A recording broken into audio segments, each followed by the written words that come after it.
O proxecto da Más da Terra é algo que eu sempre tive en claro, non? O tema de que xuntas somos máis fortes é algo que na vida é así. O cooperativismo e a maneira que me educaron a min pois sempre foi así.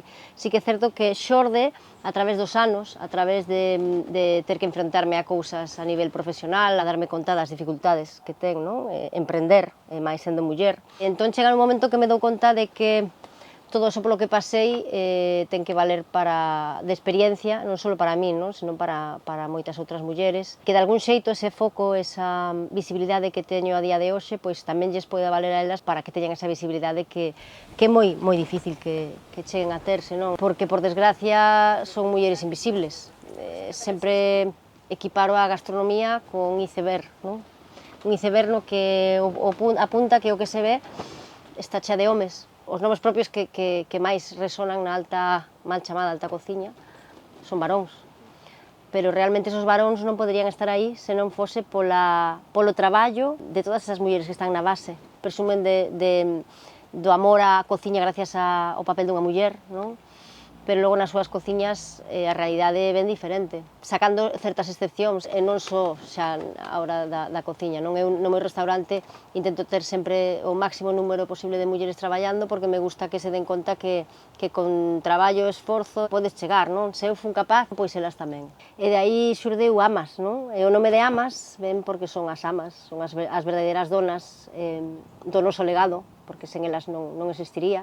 Amas é de amor, e tamén unha homenaxe e un vínculo con ese Xapón que puiden coñecer en unha das miñas viaxes á prefectura de Shima.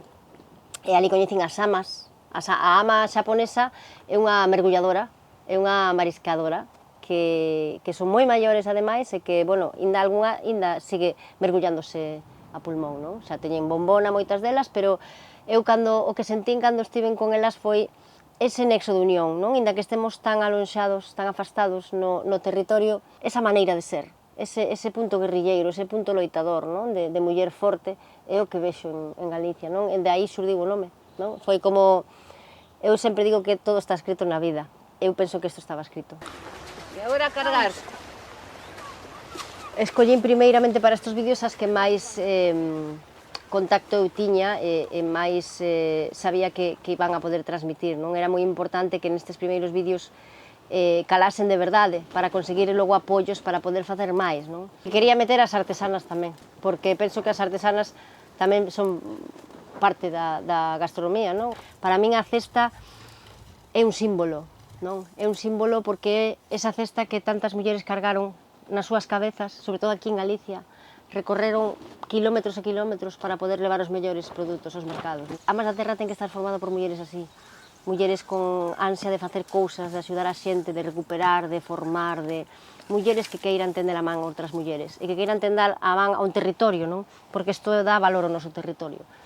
Facernos fortes non só vai a facer que teñamos unha continuidade nos nosos traballos, non? Senón tamén vai a dignificar o traballo da muller e vai a revertir no nome de Galicia, non? Que sempre digo que é un nome de muller. Teño as tomateiras, teño cabaciños, teño unha... A idea de Más da Terra é non só reforzalas a elas, é que poida servir tamén como plataforma de ensinanza, non? Como método de levar as escolas as vidas destas mulleres, elas mesmas que poidan dar charlas, masterclass do que son, do que fan, e outro xito de que os nosos fillos teñan outro tipo de referentes, non? Que a día de hoxe non os teñen. Un traballo que fago paralelo é todos os meses ir a visitar diferentes territorios e coñecer máis mulleres así, non? É algo que a mí, ademais, me aporta moitísimo. Para min, a Más da Terra non quero que sexa unha asociación de cociñeiras, nin de produtoras, nin de artesás. Quero que sea unha rede, unha asociación de todas elas, non? Porque ten que ser transversal, porque moitas veces escoitar a outras mulleres con outros traballos, con outros pensamentos, outros diferentes puntos de vista, te fai crecer a ti. Realmente sempre creces escoitando a outras mulleres, non? E se todas as mulleres son mulleres que ademais son desprendidas, que o que queren é crecer en conxunto, ese é o futuro, non? Ese é o futuro.